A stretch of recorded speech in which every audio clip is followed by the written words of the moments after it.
rabbi sodaadhaa dhiiroo. Nuti sabaaneef uummata Oromootiif Oromiyaaf qabsaa'u jirra. Biyya waraaba taate Oromiyaa tarree addunyaa dhaabuuf qabsoo godhu jirra. Uummata Oromoo qal'aaf lolaa jirra. Oromoo keessaa dhalanne, gandaaf hin dhalanne, ollaaf hin dhalanne, ollaan beeknu, gandan beeknu, nuka beeknu Oromiyaati. Odoo gandaaf lolla ta'e, odoo kutaaf lolla taate, maal gooti ijoolleen Arsii iddoo biraati? Maal gooti ijoolleen Shawaa ijoolleen giddu galeessa Arsii irra maaf loltee wareegamte? Ijoolleen Arsii maaliif Wallagga irra loltee wareegamte? Ijoolleen Harargee maaliif Boorana irra loltee wareegamte? Ijoolleen Gujii maaliif Arsii irra loltee wareegamte? Maaf wareegamu jiru?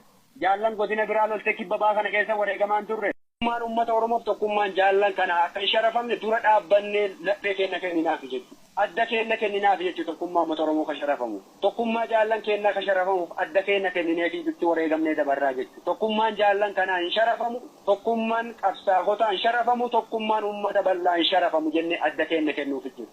Magarsaa bariifamaa gammoojjii Shinnigaa keessa iddoo tokko wareegaman odoo gandaaf qabsaa'anii.